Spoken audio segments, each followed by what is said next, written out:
En este vídeo vamos a estudiar el tema 13 del temario de Historia del Mundo Contemporáneo, de primero de bachillerato, que lleva por título La descolonización. Como principales factores o causas de la colonización, podemos señalar tres. En primer lugar, la fuerza de los movimientos nacionalistas,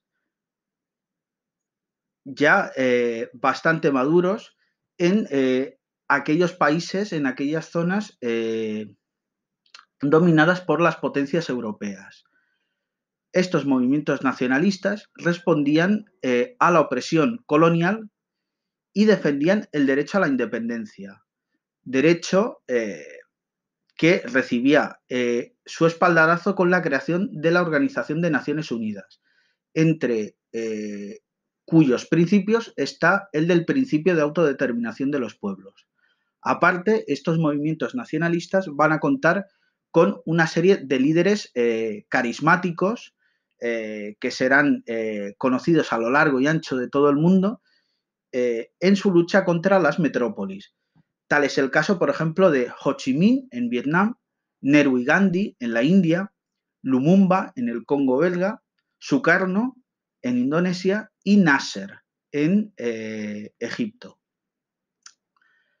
A esta fuerza de los movimientos nacionalistas se suma la debilidad de las metrópolis, especialmente Francia, Gran Bretaña, pero también otras como Bélgica o Países Bajos, después de la Segunda Guerra Mundial.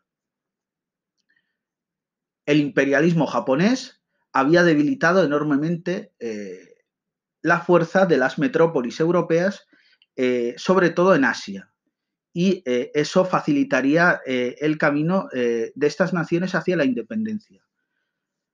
Aparte, nos encontramos, después de la Segunda Guerra Mundial, en un contexto completamente distinto, con la Guerra Fría y el enfrentamiento entre la Unión Soviética y Estados Unidos, en el que la Unión Soviética, digamos, va a apoyar fuertemente las independencias de estos países, intentando que muchos de ellos caigan en su órbita. Y en algunos casos lo conseguirá, como por ejemplo en el caso de Vietnam o en el caso de Egipto. También la creación de las Naciones Unidas, un foro en el que todas las naciones del mundo están, al menos en teoría, en pie de igualdad. Y como ya hemos dicho, las Naciones Unidas tienen entre sus principios la defensa del derecho de autodeterminación de los pueblos, especialmente aquellos que están en una situación colonial. Aparte, la opinión pública internacional, también en las propias metrópolis, defiende el derecho de estos pueblos a obtener su independencia. Y aparte van a contar con un gran apoyo del mundo intelectual. Escritores, pensadores, filósofos, que van a apoyar fuertemente que estos países y estos pueblos consigan la libertad plena. Las vías hacia la descolonización, hacia la independencia, son básicamente dos. Estas antiguas colonias pueden acceder a la independencia bien sea por un proceso negociado y pactado o bien a través de la lucha armada. El proceso negociado y pactado es el que más encontramos, por ejemplo, en el caso de las colonias británicas.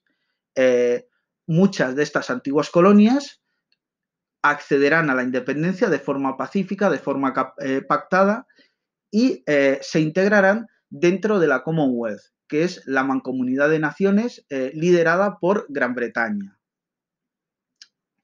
En el caso, por ejemplo, en la imagen tenemos también otro caso de independencia pactada que fue el caso de el Congo belga. Sin embargo, la lucha armada también fue frecuente, especialmente en el caso de las colonias francesas como Argelia e Indochina, que son las dos guerras más significativas. En el caso de Bélgica, aunque al final se llegó a un acuerdo pacífico, pero durante muchos años hubo lucha armada en el Congo belga. En el caso de los Países Bajos, en Indonesia. Y también muy significativo el caso de las colonias portuguesas en África, especialmente Angola y Mozambique, donde las guerrillas independentistas contaban con el apoyo de la Unión Soviética. Podemos distinguir tres fases del periodo de descolonización. Un periodo inicial que dura de 1945 a 1954. El principal hito podemos señalar que es la independencia de la India, que se independiza del Reino Unido en 1947. La India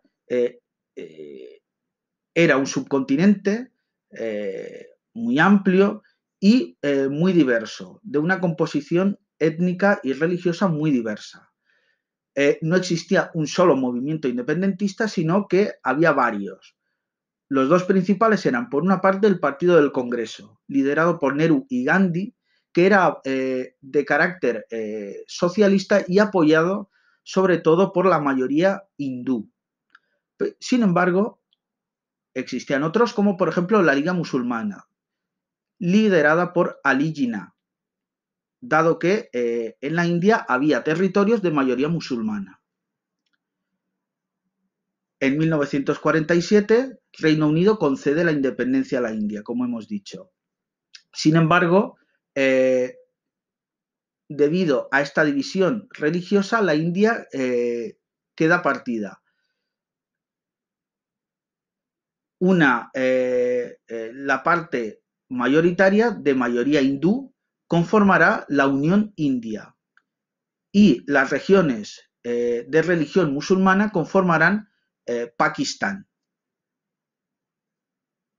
En un extremo y en otro del país, como podemos ver en el mapa, Pakistán Occidental y Pakistán Oriental. Pakistán Oriental, con el paso del tiempo, se independizará y conformará el estado de Bangladesh. En el caso de Indochina, después de una guerra contra la metrópoli, que finalmente las tropas francesas son derrotadas en la batalla de Dien Bien Phu y Francia se ve obligada a reconocer la independencia de Laos, Camboya y Vietnam. En el caso de Indonesia, hasta ese momento conocidas como las Indias Orientales Holandesas, la independencia llegará en 1949, después de también un periodo de lucha armada contra la metrópoli. En el caso de Próximo Oriente, se producirá la independencia de los llamados mandatos. Ya existían algunos países independientes, como por ejemplo Irán e Irak, pero otros territorios estaban en manos, eran administrados, mejor dicho, por Francia y Reino Unido, ya desde el final de la Primera Guerra Mundial, en forma de mandatos. Es decir, eran territorios cuya administración estaba en manos de Francia y de Reino Unido, pero la Sociedad de Naciones era la que supervisaba esta administración. Después de la Segunda Guerra Mundial, Francia y Reino Unido concederán la independencia a sus mandatos. Francia a Siria y a Líbano, y Reino Unido a Jordania y a Palestina. Este último país sufrirá una partición, pero lo veremos en un apartado específico. Entre 1955 y 1964 se produce la fase plena de el movimiento descolonizador. Es cuando más países acceden a la independencia. En el caso del norte de África, en manos francesas, se produce la independencia de algunos países que conservaban algunas de sus instituciones. Por ejemplo, el caso de Marruecos, que hasta ese momento había sido un protectorado franco-español.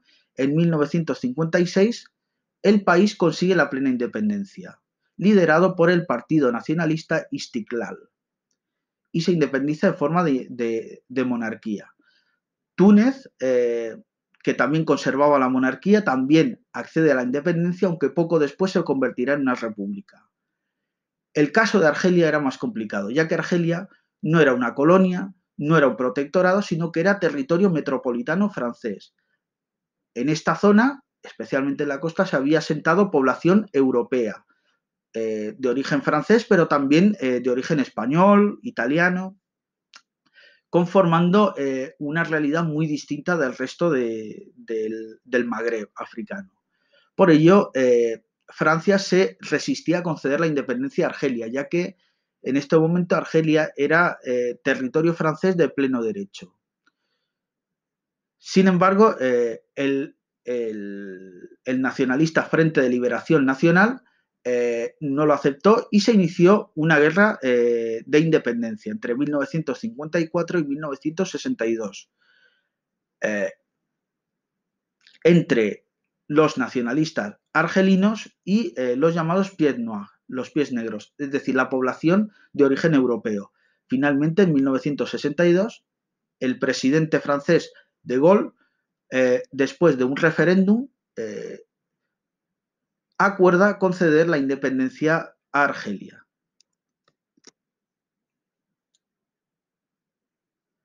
Más al sur, en el caso de las colonias británicas, estas van consiguiendo la independencia de forma progresiva entre 1957, que es cuando se produce la independencia de Ghana, y 1963, cuando se produce la independencia de países como Kenia o Tanzania. Independencias, como decimos, de forma básicamente pacífica. En el caso de las colonias francesas, estas acceden a la independencia, prácticamente todas, a lo largo del año 1960. Esas antiguas colonias francesas conformarán una unión que será la Comunidad Francesa Africana, una manera que tiene Francia de asegurarse un cierto control de sus antiguas colonias. Estas antiguas colonias, aparte, tendrán una moneda única que es el franco CFA. Y su política exterior estará, en cierto modo, dominada por Francia. En el caso del Congo belga, la independencia se produce en 1960 y hay una división del territorio. La mayor parte conformará la República Democrática del Congo, teniendo como presidente a Patrice Lumumba, un líder independentista bastante carismático y bastante conocido en todo el mundo. Al este del antiguo Congo belga se conformarán los pequeños países de Ruanda y Burundi. Una fase tardía de la descolonización la tenemos entre 1965 y 1994. En el caso de las colonias españolas, estas acceden a la independencia en los últimos años de la dictadura franquista. En 1968, España concede la independencia a Guinea Ecuatorial. Y en 1975, después de que Marruecos realizara la llamada Marcha Verde, es decir, una invasión pacífica por parte de población civil que ocupó el territorio del Sáhara Occidental, del Sáhara español, y en medio de una grave crisis política, ya que el general Franco estaba prácticamente en su lecho de muerte, España abandonó el Sáhara y cedió su territorio a Marruecos y a Mauritania. Y este es un problema que todavía continúa a día de hoy. En el caso de las colonias portuguesas, la dictadura del general Salazar, de Salazar, digamos, se negaba a abandonar estos territorios. Sin embargo, en 1974 se produce la revolución de los claveles en Portugal y acaba la dictadura. El nuevo régimen democrático concede la independencia a las colonias. En 1974 a Guinea-Bissau y en 1975 a Angola y Mozambique. En el caso de las colonias, en el caso del sur de África, tenemos la particularidad de que aquí, como ya vimos en temas anteriores, se habían instalado de origen europeo, población blanca, sobre todo de origen holandés.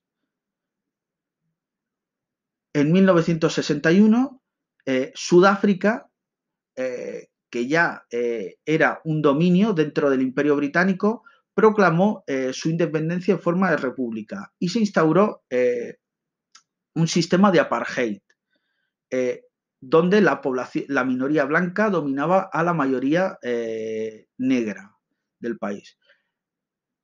Este régimen de apartheid llegó a su final a principios de los 90 y En este periodo se produjo la última independencia de un país africano, que fue la independencia de Namibia, territorio que estaba bajo control de la Sudáfrica del apartheid. Muy parecido al caso de Sudáfrica fue el caso de Rodesia del Sur, un país que existió entre 1965 y 1980, donde, al igual que en Sudáfrica, la minoría blanca instauró un gobierno en el que los blancos tenían todo el poder. En 1980, Rodesia vuelve brevemente a ser una colonia británica y se instaura un régimen democrático, se le cambia el nombre al país por Zimbabue y se concede derechos a la mayoría de población negra.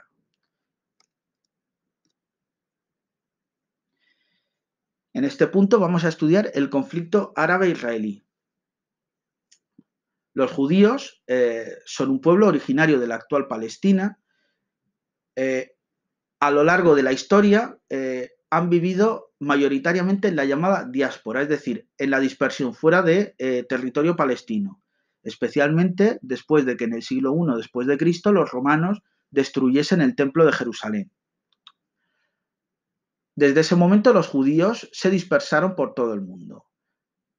En el siglo XIX, con el auge de los nacionalismos europeos, los judíos desarrollaron su propio nacionalismo. Es el llamado sionismo, cuyo principal ideólogo fue Theodor Herzl. Los judíos empezaron a pensar en la posibilidad de crear un país propio, ya que la historia demostraba que allá donde se instalaban eran perseguidos. El territorio, desde su punto de vista más lógico, era Palestina, ya que de allí procedían ellos. El problema era que en este momento Palestina pertenecía al Imperio Otomano. Sin embargo, en 1917 se produjo la Declaración Balfour, por la cual el ministro de Asuntos Exteriores británico apoyó la creación de un Estado judío en Palestina.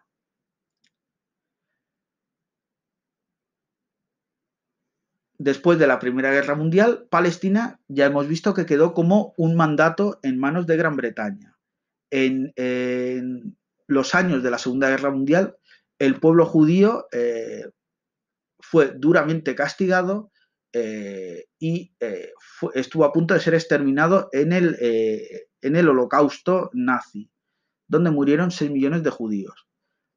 Así las cosas, en medio de este panorama, se acordó, en cierto modo, compensar al pueblo judío con un Estado propio. Y así, en 1947, se aprobó una resolución en la ONU, pactada por Estados Unidos y la Unión Soviética, por la cual el territorio de Palestina quedaba dividido entre un Estado judío y un Estado árabe. El Estado judío, con el nombre de Israel, abarcaría poco más de la mitad del territorio.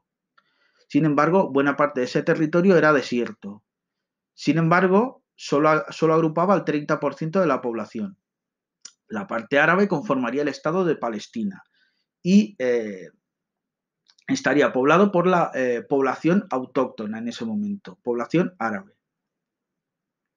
En 1948 se retiran los británicos de Palestina y el político israelí Ben Gurion proclama el Estado de Israel. Automáticamente, todos los estados árabes de la zona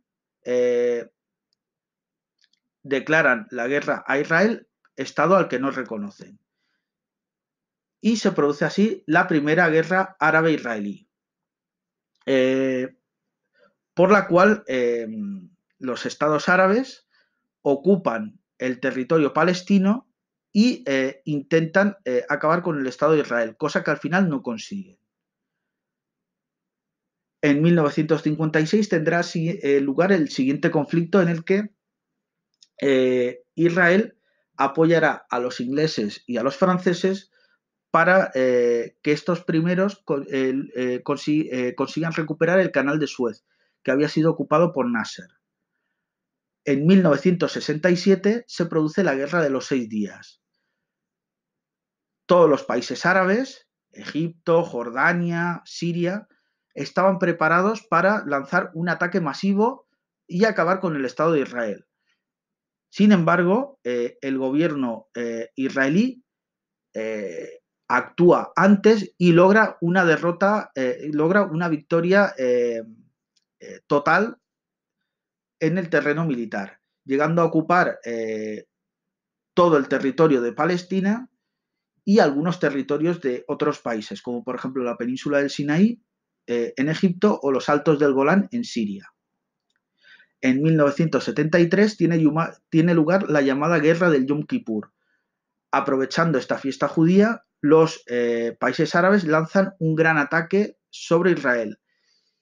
Y a pesar de que el ejército israelí era potente y logra hacer frente al ataque árabe, los países árabes responden cortando el suministro de petróleo a los países de Occidente. Y estos países de Occidente presionan a Israel para que intente llegar a una paz negociada con los países árabes. Sin embargo, este conflicto árabe-israelí sigue existiendo hasta el día de hoy, a pesar de que ha habido algunos momentos en los que ha parecido que la paz era cercana. Por ejemplo, en 1979, bajo los auspicios del presidente estadounidense Jimmy Carter, se firmaron los acuerdos de Camp David, por los cuales Egipto reconocía el Estado de Israel e Israel se retiraba de la península del Sinaí. En 1994 se firmaron acuerdos de paz que fueron premiados con la concesión del Premio Nobel de la Paz a los dirigentes palestinos e israelíes. Sin embargo, con el nuevo siglo, con el siglo XXI, ha habido un rebrote de la violencia, que se inició en el año 2000 con la llamada Segunda Intifada y cuyos momentos más significativos han sido los bombardeos israelíes sobre población civil en Gaza. Como decimos, este conflicto sigue vigente a día de hoy, sin que se atisbe una solución. A continuación vamos a estudiar el régimen del apartheid en Sudáfrica. Los orígenes del mismo están en el asentamiento de población blanca, como ya hemos dicho antes, en el sur del continente africano, población sobre todo de origen holandés. Eran, recordémoslo, los llamados Boers. Gran Bretaña, cuando llega a esta zona, en su intención de hacerse con el control del sur de África y sobre todo del control de las minas de diamantes y de oro, se llevan a cabo las guerras Boers. Después de estas guerras, las repúblicas Boers son anexionadas al Imperio Británico. En 1910 se crea la Unión Sudafricana, que es un dominio dentro del Imperio Británico, es decir, un territorio con autonomía. Sin embargo, la población de origen holandés, los antiguamente llamados Boers, ahora llamados Afrikaners, no estaban a gusto con esta situación dentro del Imperio Británico. En 1948, el Partido Afrikaner, el Partido Nacional, gana las elecciones. Y este partido, en 1961, proclama la independencia plena de Sudáfrica en forma de república. E instauran, y esto es muy importante, una legislación llamada apartheid, que en idioma afrikaner significa separación. Por esta política de apartheid se separa a la minoría blanca de la mayoría negra. Los blancos tendrán todo el poder político y controlarán la mayor parte del territorio. La población negra, a pesar de ser mayoritaria, no tiene derechos políticos y únicamente se les reconoce cierta autonomía dentro de algunos territorios, los llamados bantustanes, que eran algo así como casi guetos. Esta situación injusta era contestada por el Congreso Nacional Africano, liderado por Nelson Mandela, el principal partido político contrario al apartheid. Este sistema de apartheid fue ampliamente condenado por la comunidad internacional y durante mucho tiempo Sudáfrica se convirtió en un marginado desde el punto de vista diplomático. Únicamente recibía cierto apoyo de Estados Unidos, temeroso Estados Unidos de que si se expulsaba a los africanos, la población negra pudiese instaurar un Estado comunista. Otro de los pocos aliados que tenía Sudáfrica era Rodesia del Sur, un país cercano que entre 1965 y 1980 tuvo un régimen también de apartheid, donde la minoría blanca dominaba a la mayoría negra. En 1980, Rodesia del Sur cambió su nombre a Zimbabue y el nuevo presidente, Mugabe, instauró un régimen de revanchismo que provocó que la población blanca, que era la que controlaba la economía, huyese, especialmente a Sudáfrica. En estos años se produce el fin de la Guerra Fría y poco a poco Sudáfrica abandona el régimen de apartheid. Nelson Mandela es liberado después de 27 años de prisión y se producen elecciones libres, las cuales gana el Congreso Nacional Africano. Sin embargo, al contrario que en Rodesia del Sur, al contrario que en Zimbabue, no se produce una política revanchista. Y este fue el gran éxito de Nelson Mandela, ya que consiguió que la población blanca se quedase, ya que era la que controlaba la economía, y consiguió hacer de Sudáfrica un país relativamente próspero.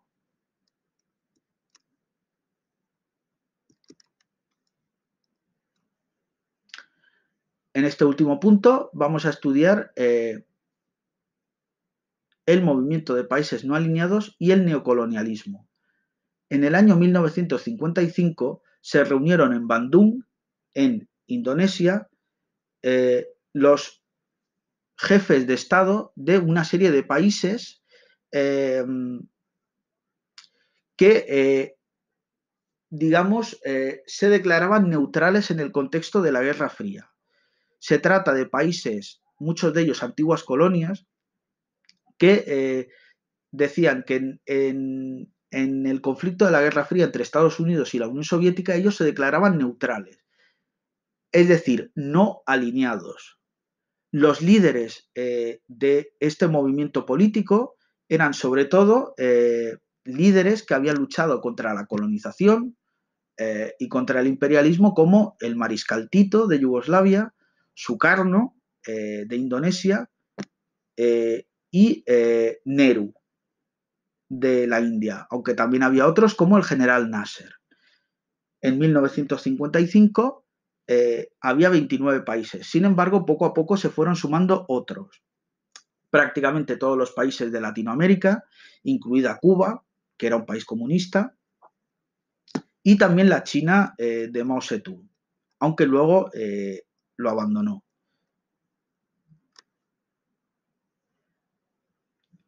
Para acabar, merece la pena hacer referencia al término de neocolonialismo. Las antiguas metrópolis se retiraron de estos países coloniales y, de hecho, a día de hoy quedan muy pocas colonias en el mundo. Sin embargo, estas antiguas metrópolis continuaban teniendo una cierta dominación económica y política de las antiguas colonias, que se manifiesta, por ejemplo, en la presencia de multinacionales que se dedican a extraer las riquezas de esas antiguas colonias para llevarlas a las metrópolis. Sobre todo, hay 3 puntos en los que se demuestra este neocolonialismo. El intercambio desigual, es decir, que se produce entre las antiguas metrópolis y las antiguas colonias, una gran dependencia tecnológica, es decir, estos países del tercer mundo dependen mucho tecnológicamente de sus antiguas metrópolis. Y por último, la falta de capitales y deuda externa, es decir, estos países pobres se ven obligados a pedir préstamos a un interés muy elevado que los vincula de forma irremediable a estos países del llamado primer mundo, las antiguas metrópolis.